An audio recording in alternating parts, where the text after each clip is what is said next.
इस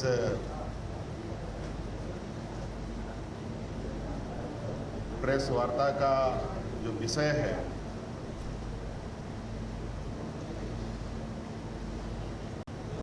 आप सभी पत्रकार पर उपस्थित दिल्ली के मुख्यमंत्री अरविंद केजरीवाल जी, पंजाब के मुख्यमंत्री मान साहब, राघव जी और सभी आप पार्टी के जो सदस्यगण यहाँ उपस्थित हैं, इससे मोटा मोटी आप लोगों को विषय भी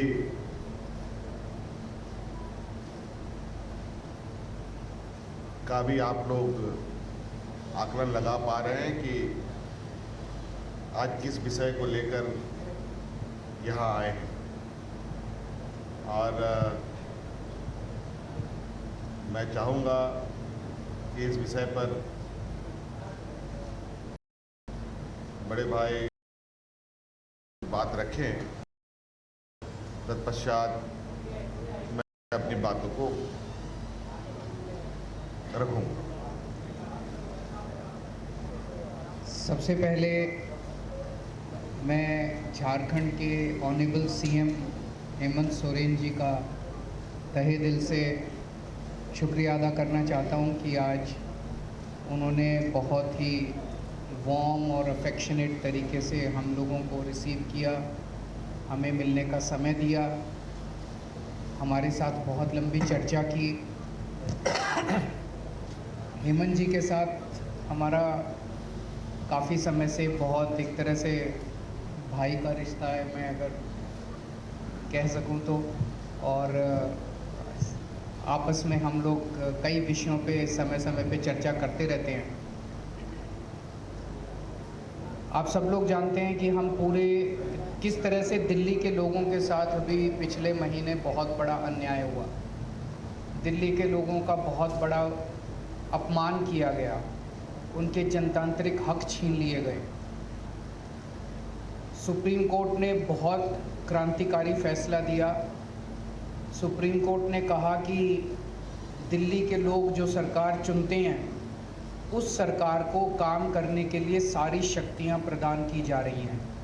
सुप्रीम कोर्ट ने सारी शक्तियां दिल्ली की सरकार को, दिल्ली एक यूनियन टेरिटरी माना जाता है, इसलिए समय समय पे मोदी सरकार ने हमसे बहुत सारी शक्तियां छीन ली थी।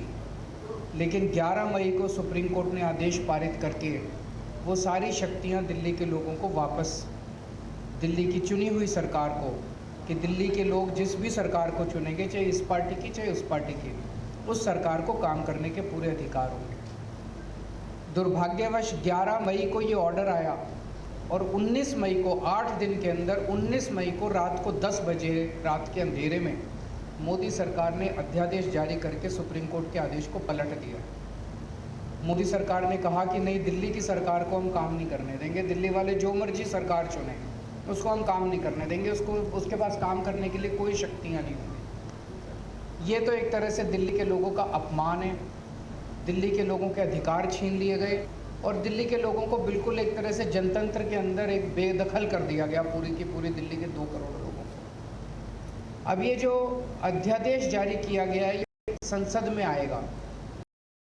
संसद बीजेपी की लोकसभा में तो बहुमत है, लेकिन राज्यसभा में बीजेपी के पास बहुमत नहीं है। उनकी 93 सीट्स हैं 238 में से।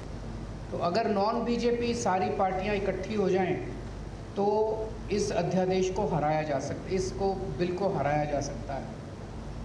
ये बात केवल दिल्ली की नहीं है, ये बात इस देश के जनतंत्र की है, फेडरल प्रिंसिपल्स की है। आज ये दिल्ली के लिए ऐसा अध्यादेश लाए हैं, कल ये ऐसा ही अध्यादेश झारखंड के लिए ला सकते हैं, राजस्थान के लिए ला सकते हैं, पंजाब के लिए ला सकते हैं, हरियाणा के लिए ला सकते हैं, तमिलनाडु के लिए ला सकते हैं। किसी भी राज्य के ऊपर कानून पास करके, अध्यादेश पास करके उसके हकों को छीना जा सकता है। ये तो एक तरह से देश की आज़ादी की बात है कि जनता सरकार चुनती है और सरकार के पास जनता के सपने पूरे करने के लिए, उनकी ज़रूरतों को पूरे करने के लिए सारे अधिकार होने चाहिए। ये एक तरह से संविधान के साथ छेड़छाड़ कर रहे हैं, संविधान के बेसिक मूल्यों के साथ छेड़छाड़ कर रहे हैं। हर हिंदुस्तानी का फ़र्ज़ है कि इस अध्यादेश का विरोध किया जाए। अभी हम पूरे देश भर में घूम रहे हैं और हमें सभी पार्टियों का बहुत अच्छा सहयोग मिला। आज काफ़ी लंबी चर्चा हुई हेमंत जी से, और मैं दिल्ली के लोगों की तरफ से हेमंत जी का और उनकी पार्टी का तहे दिल से शुक्रिया अदा करना चाहता हूं कि उन्होंने पूरा सहयोग देने का हमें आश्वासन दिया है कि संसद के अंदर भी और संसद के बाहर भी जनतंत्र को कुचलने के लिए ये जो अध्यादेश लाया गया है, इसके खिलाफ वो पूरा हमें समर्थन देंगे।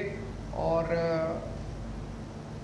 दूसरी पार्टियों से भी मेरी सबसे अपील है, वैसे मैं सबसे जाके मिल रहा हूँ, सबका समर्थन भी मिल रहा है, लेकिन बाकी और अन्य पार्टियों से भी अपील है कि वो भी जन विरोधी, राष्ट्र विरोधी ये जो कानून है इसका विरोध करें। हेमंत जी से और मैं फिर से शुक्रिया अदा करता हूँ। एक तरह से झारखंड के लोगों का आज दिल्ली के लोगों को समर्थन मिला है, तो दिल्ली के लोग बहुत आभारी हैं हेमंत जी के भी, उनकी पार्टी के भी और झारखंड के लोगों के।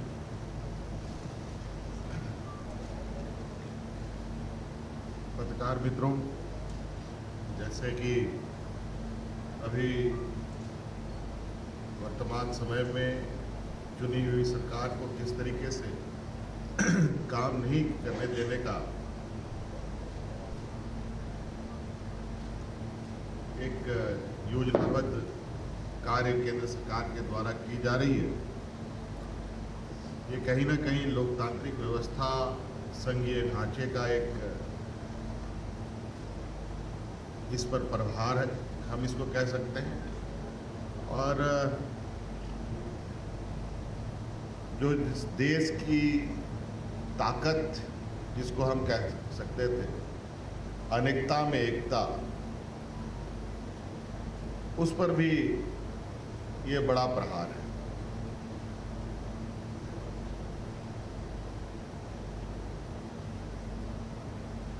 संघीय ढांचे की तो बात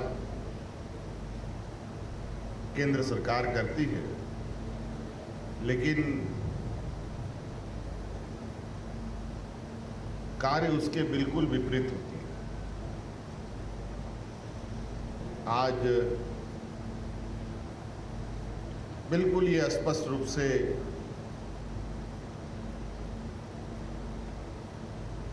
आपको ये देखने को मिलेगा, जो केंद्र सरकार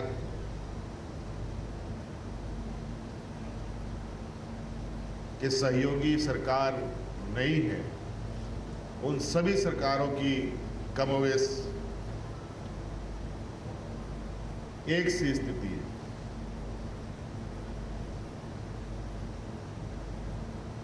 ये एक चिंता का विषय है और ये कहीं ना कहीं इस लोकतंत्र में आम नागरिक और जनता की भी बहुत बड़ी भूमिका है। विधायक, सांसद, मंत्री, मुख्यमंत्री, प्रधानमंत्री, ये तो एक माध्यम है।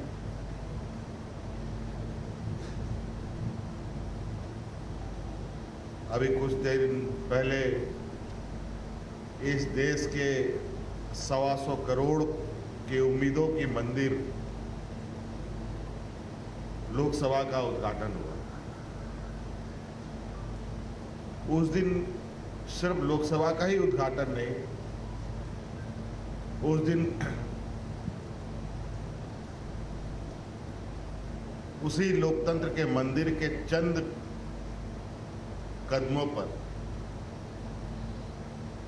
और भी कई 2-3 घटनाएं घटी।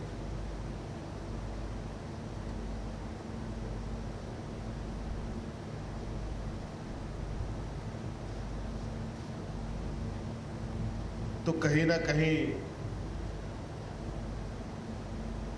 ये सिर्फ सरकारों पर, जो गैर भाजपा शासित सरकारें हैं, उन पर प्रहार नहीं है, बल्कि उस राज्य की जनता के ऊपर प्रहार है।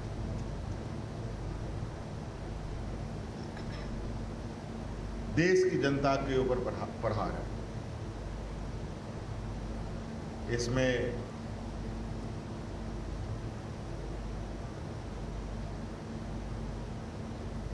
इस विषय को लेकर हम अभी और गहराई से पार्टी के अंदर चर्चा करेंगे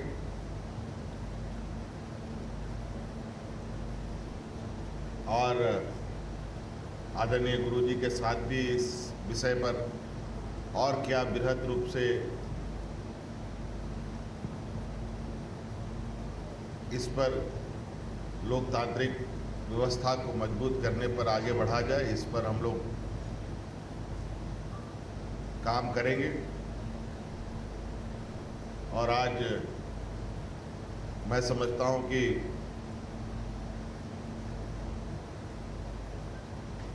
इस देश के 125 करोड़ के लोगों को भी वर्तमान व्यक्तिगत अपनी वास्तविक स्थिति को ध्यान में रखकर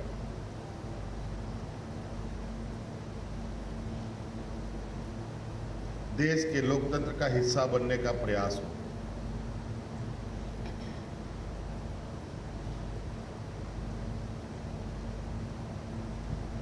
हमारे इस देश को अलग करने में जो योगदान और जो बलिदान और जो कुर्बानियां हमारे पूर्वजों ने दिया है, कहीं ना कहीं उनके उन बलिदानी, उनकी कुर्बानी का भी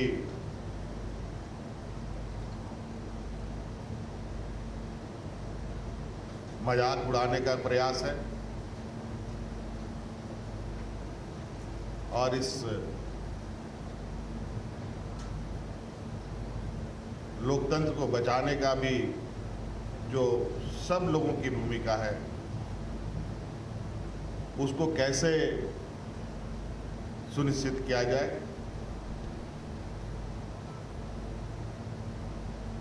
ये कहीं ना कहीं बहुत लंबी और मजबूती के साथ एक बाबा भीमराव अंबेडकर जी के द्वारा जो स्थापित लोकतंत्र है, उसको बचाने की आवश्यकता है। आज इसी कड़ी में विभिन्न राज्यों से होते हुए बड़े भाई केजरीवाल जी यहाँ आए हैं, मान साहब भी, पंजाब के मुख्यमंत्री भी यहाँ उपस्थित हैं और इस विषय पर सभी राज्यों में चर्चाएं हो रही हैं। दिल्ली के अंदर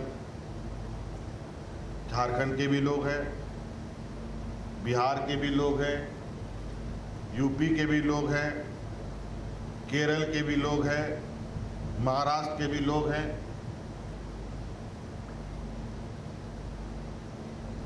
पूरे देश के लोग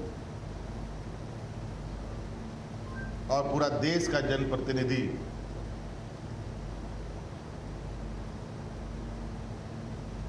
दिल्ली उनका केंद्र बिंदु रहता है और कहीं ना कहीं इस तरीके के निर्णय से आने वाले समय में पूरे देश पर असर डालेगा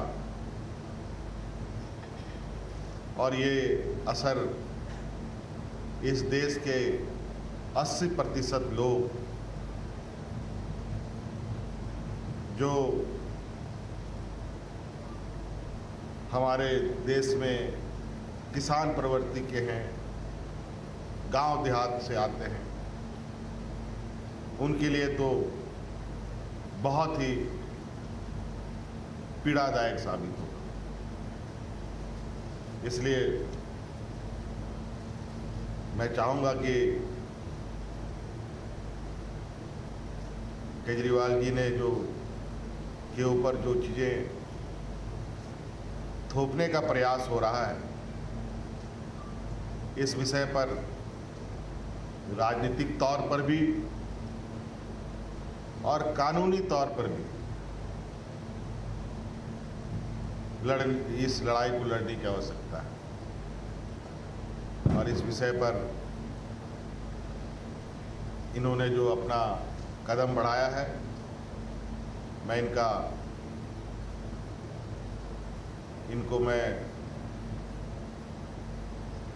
चाहूँगा कि ये अपनी मुहिम में सफल हों, ताकि ये लोकतांत्रिक व्यवस्थाएं बची रहें। धन्यवाद। मान साहब, थोड़ा बात मान साहब की तरफ से भी आ जाए। बहुत बहुत धन्यवाद। माननीय मुख्यमंत्री झारखंड श्री हेमंत सोरेन जी, हमारी पार्टी के नेशनल कन्वीनर माननीय मुख्यमंत्री दिल्ली अरविंद केजरीवाल जी, संजय सिंह जी, राघव चड्ढा जी जो कि राज्यसभा के मेंबर हैं, आतिशी जी हमारे दिल्ली के एजुकेशन मिनिस्टर हैं, और झारखंड मुक्ति मोर्चा के राज्यसभा के मेंबर और विधायक, सबसे पहले बहुत बहुत धन्यवाद। इन्होंने हमें यहाँ बुलाकर मान सम्मान दिया, इज्जत दी, उसके लिए बहुत बहुत शुक्रिया। जैसा कि दोनों मुख्यमंत्रियों ने कहा है, कोई पर्सनल या व्यक्तिगत समस्या लेके नहीं आए। ये लोकतंत्र की जो हत्या हो रही है देश में, उसको बचाने की मुहिम है। पिछले दिनों हमने देखा था हमारे अंतर्राष्ट्रीय पहलवान अपने जीते हुए पदकों को श्री गंगा जी में बहाने के लिए हरिद्वार गए थे। अगर समय पर आवाज़ ना उठाई गई तो शायद अगली बारी लोकतंत्र की अस्थियों को बहाने की होगी, क्योंकि जो नॉन बीजेपी गवर्नमेंट है देश में, उन पर अध्यादेश लाए जा रहे हैं। गवर्नर जो हैं वो उन पर कुछ ना कुछ थोपते रहते हैं आए दिन। कभी कहते हैं हम आपका बजट सेशन नहीं होने देंगे, कभी कहते हैं हम आपके द्वारा काउंसिल ऑफ मिनिस्टर द्वारा पास किया हुआ भाषण नहीं पढ़ेंगे, हम अपनी मर्जी से पढ़ेंगे। तो देश में इलेक्टेड और सिलेक्टेड, अब लड़ाई ये है, लोकतंत्र में इलेक्टेड बड़ा होता है जनता, लेकिन ये सिलेक्टेड को आगे लेके आ रहे हैं। बीजेपी का एक ही तरीका है, अगर इलेक्शन में नहीं जीते तो बाई इलेक्शन से जीत जाओ, उनके बंदे तोड़ लो, बाद में बाई इलेक्शन करवा लो और कह दो कि जनता का ये फैसला है। सो आज झारखंड मुक्ति मोर्चा, जो कि पार्टी के नाम में ही मोर्चा लिखा हुआ है, ये आंदोलन से निकली हुई पार्टी है, और हमारी पार्टी भी एक आंदोलन से निकली हुई पार्टी है। तो हम लोगों को एक और आंदोलन करना पड़ेगा। 140 करोड़ जनता देश की ये उम्मीद करती है कि आने वाले दिनों में अगर देश में लोकतंत्र को बचाना है, इलेक्शन को बचाना है, तो हमें आवाज़ उठानी पड़ेगी कि ऐसे फरमान जो केंद्र सरकार की तरफ से आते हैं, जो फेडरल स्ट्रक्चर को कमज़ोर करते हैं, उनके खिलाफ हम आवाज़ उठाएं एक होकर। आपस की लड़ाइयाँ छोटी मोटी विचारिक मतभेद चलते रहते हैं, लेकिन जब देश की बात हो तो हमें एक होना पड़ेगा। और मुझे खुशी इस बात की है कि हम जगह जगह गए और सभी लोग इस बात से सहमत हैं कि हम 140, मैं विपक्ष नहीं इसको कहते हैं, हम कहते हैं देशभक्त पार्टियां, देशभक्त लोगों को इकट्ठे होना पड़ेगा इस देश की डेमोक्रेसी को बचाने के लिए। जैसा कि माननीय हेमंत सोरेन जी ने कहा था कि बहुत कुर्बानियां देकर हमारे पुरखों ने इस देश को हमें लेकर दिया है, बहुत बड़ी बड़ी कुर्बानियां। शहीद आजम भगत सिंह से लेके करतार सिंह सराभा से लेकर और चंद्रशेखर आज़ाद, सुभाष चंद्र बोस, बिरसा मुंडा जी, नाम गिनते थक जाओगे आप उन स्वतंत्रता सेनानियों के लिए जिन्होंने लड़ाइयाँ लड़ी, फिर देश मिला। ये किसी के बाप की जागीर नहीं है, लेकिन ये समझते हैं हम ही चलाएंगे। जैसा कि अरविंद केजरीवाल जी ने कहा, इन्होंने 10 बजे रात को अध्यादेश क्यों जारी किया?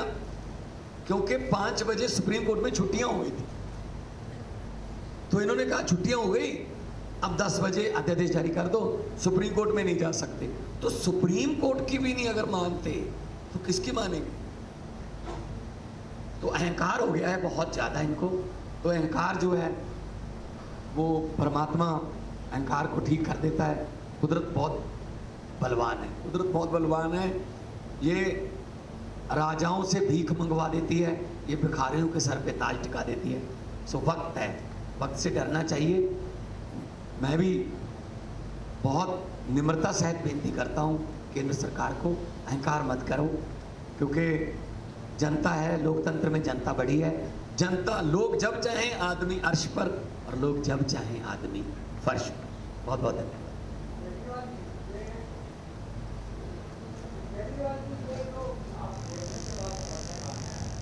आवाज नहीं आ रही आपकी कोई।